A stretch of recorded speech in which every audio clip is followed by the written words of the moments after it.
ni VP Sara, mukhang mananalo na 'tong dalawa. Again, para po sa mga nanginginain, hindi ko po iboboto si Amy dahil siya po ay Marcos. Si Villar iboboto ko po 'yan. Pero si Amy, never again to Marcos. Ako pangangatawanan ko. Pero mananalo po siya, dahil sa endorsement po ni Inday. Ang tawag po namin diyan, Inday Magic. Yung mga ini-endorso ngayon ni Inday, ayan, si Marcoleta, meron siyang video, si Bato, sila Bongo. Lahat naman po inendorso PDP laban, di ba? Tapos nagdagdag ng dalawa. Yung iba, very emotional, ayaw natin kay Marcos. Kaya lang, kailangan ni Inday. Politics is still addition, no? Addition yan, additional na atake yan, additional na kakampihan para sa backdoor di ba? Kung hindi man niya gustong manigurado ni VP Sara na may pag-asa pa yung Pilipinas. Sa totoo po, ang magiging pag-asa na lang talaga natin si VP Sara. Kasi wala na tayo asahan Magpapatuloy lang po yan. Mababaon tayo sa utang. Hindi po totoo na si Duterte po, mas malakas po mangutang si Marcos. Kami po, real talk tayo, hindi natin pinag-uusapan nung panahon ni Duterte yung utang. Kasi, sinong aangal? Ang daming proyekto. Sinong aangal kung umutang si Duterte pandemya? Ngayon po, bakit maraming umaangal? Wala tayong makitang malalaking proyekto. Ang proyektong pinagmamalaki, libreng pakain sa Pasay. Yun lang yung yun lang yung pinagmamalaki, yung libreng pakain sa Pasay. Tsaka ayuda. Kaya umaangal, pareho nangungutang lahat ng presidente, di ba? Sa totoo lang po, hindi kami umangal o lahat ng Pilipino wala pong angal sa utang ni Duterte. Di ba? Bakit? Sangkatutak ang proyekto. Ngayon, bakit po umaangal at may pandemya? Kailangan Ngayon, bakit po umaangal? Wala ng proyekto. Hindi po literal na wala. Yung walang malalaking proyekto. Nasanay tayo na may malalaking proyekto. Pero wag daw kayo mag-alala. Sabi ni Auntie Claire, inaayos na raw po yung right of way. Ang tagal na right of way pa lang. Imagine niyo, 3 taon na sa panunungkulan, right of way pa lang yung inabot ng proyekto, right of way pa lang. Napakarami po, hindi po natin maisa-isa yung sila po, wala po may pagmalaki. Ano po sabi ni Auntie Claire? Kaya naman kayo walang makitang proyekto ni Marcos. Hindi kasi kayo nanonood. Hindi kasi kayo nanonood ng anong tawag doon? PTV4. Kasalanan niyo yan. Hindi kasi kayo nanonood Sabi ko nga, noon din naman, panahon ni Duterte, hindi rin naman kami nanonood ng PTV4 Auntie Claire, walang nanonood talaga sa PTV4. Ang gandang tanong nito. Tignan niyo itong mga ungas na to. Bakit po bumagsak tulay ni PRRD? Kailan po bumagsak ang tulay? Kailan? Tignan niyo po yung utak nila. Lahat ng nagaganap, kasalanan ni PRRD yan. Kailan po bumagsak ang tulay? Kailan po bumagsak ang tulay? Kailan lang? May 1 taon na po bang bumagsak yung tulay na sinasabi mo? Wala pa, buwan pa lang. Kailan ba yun? Marso lang, di ba? Marso 2025. Ang presidente, teka, Si Duterte, naging presidente ng Pilipinas si Duterte, 2016 to 2022. Tingnan niyo po kung gaano katipikal yung mga BBM supporters. Ganito po yung utak nila, no? Ganito po utak nila. 2025 na ngayon, may bumagsak na tuloy. Ay, kasalanan ni Duterte yan. Lahat po na nangyayari ngayon, kasalanan ni Duterte. Kaya wala talagang malulutas. Kami nga, nakakaawa naman. Ngayon na bumagsak yung tulay, sisisihin nyo pa si Duterte. Di ba? Imagine niyo, ano na lang silbi ng presidente ngayon? Lahat ng mangyayari ngayon, ay kasi si Duterte yan, wag na tayong wag na natin problemahin yan kasi si Duterte. Nauuto sila eh. Ang tawag diyan sa mga follower ni BBM na yan, uto-uto. Lahat po na nangyayari ngayon, katulad niyang kidnapping, sabihin, ay pogo pala yan. Eh kay Duterte yan. Ngayon kinidnap. Ngayon pinatay. 2025. Duterte. Anak ng tupa. Oh. Lahat po na nangyayari ngayon, sagot po yan ng presidente ngayon. Kailan ba in-inaugurate yan tulay na yan? Ngayon din, panahon din ni Marcos. Anak ng tinapay. Oh. Panahon nyo natapos, panahon ni Marcos unang may dumaan, pag bumagsak, ay Duterte yan. Anak ng tinapay. Uto-uto talaga. Dalawa lang yan eh. Yung mga ganyang paniniwala, is either uto-uto kayo o mahina talaga utak nyo. Ang dali nyong papaniwalain. Di ba? Ang dali nyo pong papaniwalain. Kada may babagsak na tulay ngayon, kay Duterte yan. Hindi ko po maintindihan kung ano pa po connection ni Duterte dyan sa tulay na yan.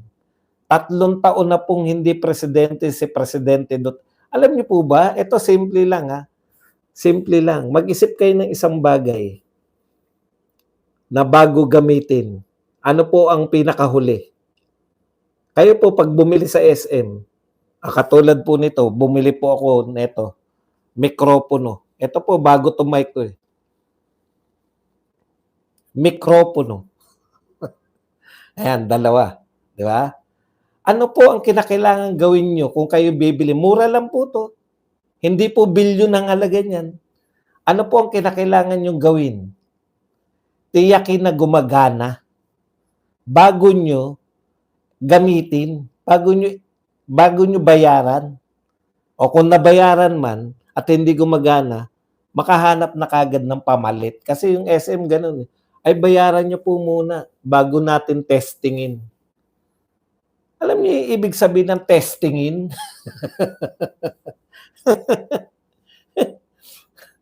Ako pa ba?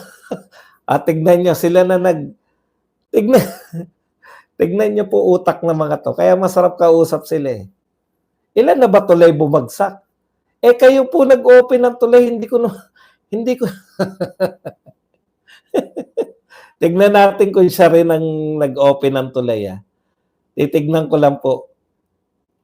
Yung tulay po, hindi ko po topic yan. Binabasa ko po kayo. Sinisisi yung Duterte sa bumagsak na tulay. Ngayon, ang itatanong nyo susunod, ilan na ba bumagsak na tulay?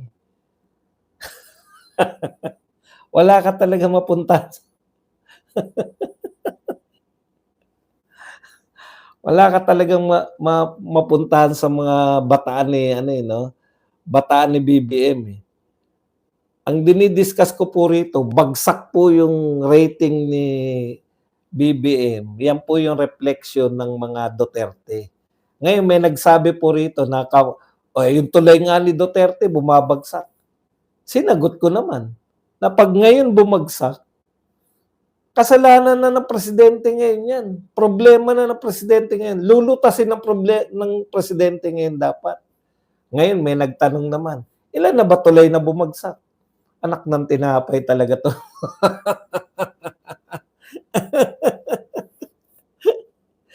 Wala ka talaga.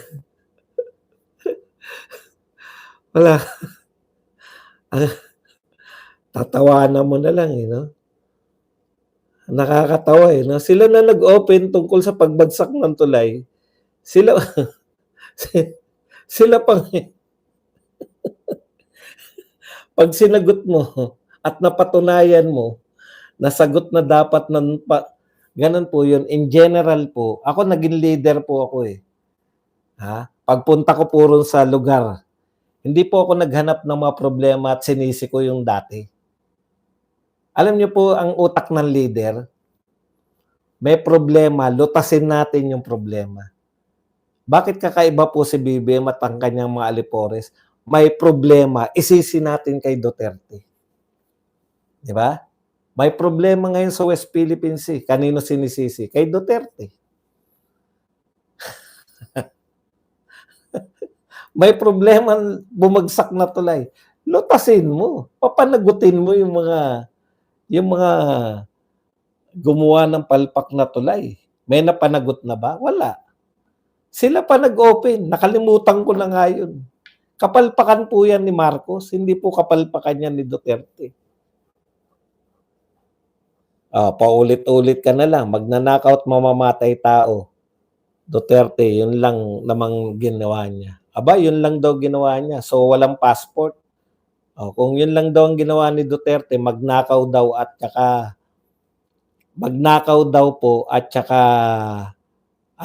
mamamatay tao daw si Duterte at magnanakaw. Una, may kaso ba siyang pagnanakaw? Lahat na ng kaso sinampa sa kanya, eh. Wala akong nabalitaang sinampahan siya ng kaso ng pagnanakaw. Fake news, fake news. Walang kaso ng pagnanakaw, di ba?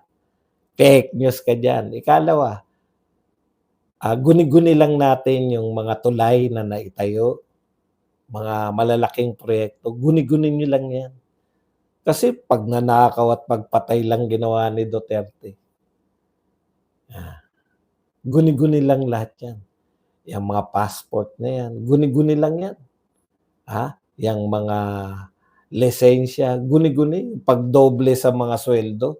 Hindi po na doble ang sweldo ng mga pulis at sundalo. Yung libreng edukasyon, hindi po totoo yan. Guni-guni lang, pagpatay lang at pagpatay lang. Yung nawala po yung laglag bala, aba, tuloy-tuloy po yung laglag bala sa panahon ni Duterte. Yung mga nagbayad po, yung oligarko, aba, hindi totoo yan. Si Lucio Tan, nagbayad ng bilyon, hindi po totoo yan. Yung mighty na sigarilyo, nagbayad ng bilyon, hindi po totoo yan. Guni-guni lang yan. Pag nanakaw at pagpatay lang ang ginawa, ikaw naman, na binubola nyo kami, yung walang tulay, may tulay, yung paglilinis sa Boracay, hindi totoo yan, guni-guni lang yan. Yung dating basurahan, ngayon Dolomite Beach na, aba hindi po totoo yan. Guni-guni lang namin yan. Kami talagang mga Duterte supporters, mahilig kaming mangarap, mahilig kaming samantalang si BBM, naku, napakarami pong ginawa. Sa sobrang dami, manood na lang tayo sa PTV4 para matuklasan natin. Ganyan po sila. Di ba? See the difference? Tanungin mo, ano nagawa ni BBM? Hindi kasi kayo nanonood sa PTV4, kaya hindi nyo alam. PTV4 ang susi dyan. Hindi kayo nanonood sa PTV4, paano nyo malalaman?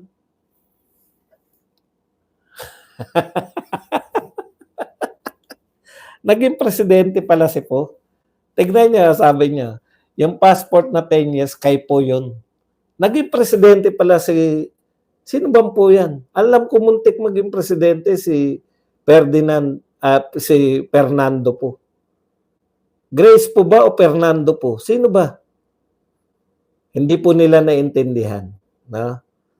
Ayan ang bago propaganda nila eh. Walang ginawa si Duterte. Kay Grace po yan eh. Ha? Kailan ba naging presidente si Grace po o si Fernando po? Hindi naging presidente. Kanya nga proyekto yan. Hindi siya naging presidente. marami talaga kayong matututunan kay Badong. Kaya okay lang kayo diyan. Alam niyo kung bakit? Alam niyo kung bakit? Kasi ang gusto nilang palabasin, si Grace po gumawa ng batas. 'Di ba? Inuuto talaga kayo ng mga vlogger niyo. Iba po yung paggawa ng batas, iba po yung pag-implement. Alam niyo ba na marami tayong batas na hindi na-implement? Mga Magna Carta. Matagal ko na ay may Magna Carta palang ganito, bakit hindi na-implement? Ibig sabihin, ang batas wala po yang 'pag hindi po pinondohan ng batas, wala pong silbi yan. 'Di ba? Ang implementor, kaya nga po implementor eh. In-implement mo. Marami pa kayong, kaya nauuto kayo eh. Ibig sabihin, halimbawa po, si VP Sara, magkakaproyekto. Balak kong palawakin yung Burial at hindi pinondohan. Tigil yung proyekto. Walang proyekto pagka hindi mo pinondohan, hindi mo nilagay. Sino po nag-implement ng mga proyekto? Pag sinabi po ni Digong na batas na yan, hindi po yan pinondohan. Wala po yan. Kaya nga po napakaraming batas. Napakaraming batas na hindi po na-i-implement dahil yung mag-i-implement, ayaw po nila i-implement. Hindi pinopondohan. Kaya katarantaduhan po yung mga sinasabi nyo kay Grace po. Kailan po naging presidente si Grace po?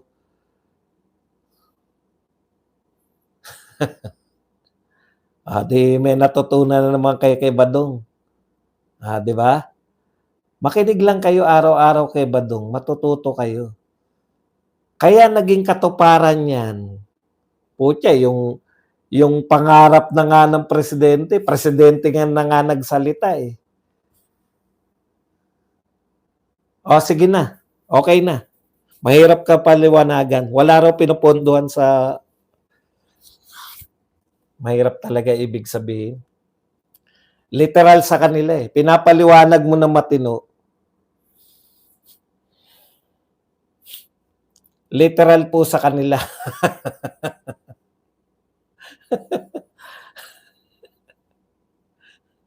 Sige na, hindi talaga ako mananalo. Wala na talagang 10 years na passport. Sige na, okay na ako riyan. Gusto nyo pa sabihin si Grace po talaga ang presidente noon? Okay na rin. Kung hindi nyo po nauunawaan yung nag-i-implement, in-implement niya, ako nagpatupad. Sa kanya po credit yun. Ang ibig ko pa sabihin, marami pong batas na ginawa.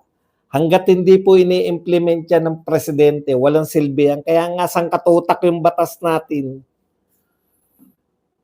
May sabi kayo na pinopondohan pa yung 10 years. Putang, hindi na pinondohan. Hindi pala pinondohan yung 10 years na passport. Ibig sabihin, pumila yung pumila po yung mga OFW. Gusto namin 10 years ang passport. Sila nagdeklara. Ang kati sa ulo nyo. Alam nyo sa totoo lang, ang kati nyo na sa ulo. Kaya bumagsak yung kung ano. Okay na yan. Si Grace po pala yun. At saka, bakit hindi mo pa sabihin mga OFW na lang ang nagsabi? Gusto po namin 10 years Hindi po Pangulo to. 10 years. Ang sakit nila sa ulo kausap. Alam mo na ngayon kung bakit supporter pa rin sila ni BBM. Di ba? Ang dali po nila nauto eh. May nagsabi lang sa kanila, kay Grace po yan. Bigla mong isipin, kailan ba naging presidente si Grace po? Hindi pa naging presidente. Paano magkakaroon ng proyekto yung hindi pa naging presidente? Ewan ko. Napapaniwala sila doon. Kay Bam Aquino daw yung libreng edukasyon. Libreng edukasyon? Di ba si Duterte yun? Naging presidente ba si Bam? Ang nag-i-implement po, presidente. Kaya proyekto niya yun. Hindi nyo naintindihan? Zero vote po pro-China mga kabayan. Opo, talagang dapat yung i-zero vote yung mga pro-China na yan. Kinukundin ako ang China sa kanilang ginagawa sa West Philippine Sea. Eto malapit. Sir, ang labo mo. Ako pa ngayon na malabo. Kung wala po, alam nyo, lahat ng taong matino, alam po na yung 10 years passport, yan pong libreng edukasyon, proyekto po ni Duterte. Ako pa ngayon ang hindi matino. Wala na tayong magagawa. Anak ng tinapay, ang hirap nilang kausap mga kapatid. Kasi yung mga simpleng, kaya mahirap tayo kasi nauunawaan na natin, yun pong simpleng ganun, kinu-question po nila, hindi po nila ma-reconcile sa utak nila. Paano mangyayari yun na bumagsak ang tulay ngayon? Di ba kasalanan ni Duterte yan? Ganun po yung utak nila eh. Lahat po ng mga ginawa naman ni Duterte, siguro meron silang mga pulong-pulong. All in na kayo. Magsisimula na po ang pagpupulong. May ano ba kayo? May GC ba kayo? GC ba ng mga tanga yan? Simula na po ang GC natin. Makinig po kayo. Open your mind.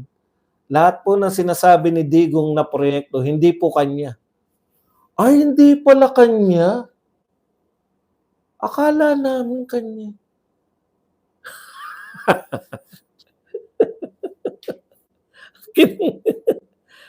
Pag po, pinatupad po yan sa administrasyon mo, proyekto mo yan kasi basic na po yan. Sa kanila yung basic, hindi eh. Hindi na basic eh. Kasi nga, grupo yan eh. Simula na po meeting ng mga tanga. Anong pag-uusapan natin ngayon? Isa-isayin natin yung proyektong kiniklaim ni Duterte. Hindi po kanya yan. Ano ba yung mga kiniklaim? 10 years passport? Hindi po kanya yan. Kay President po yan. Di po ba hindi na may naging presidente si Grace pa? Bakit po siya may proyekto? Naisip mo ba sinasabi ko?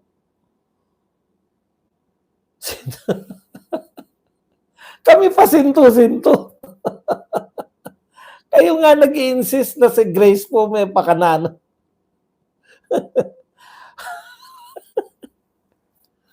Anyways, talagang ganyan. Kaya kayo bagsak sa rating, kaya kami mataas. Ano na nga, ang Vice President namin ay, paalala ko lang, 61% ang trust rating.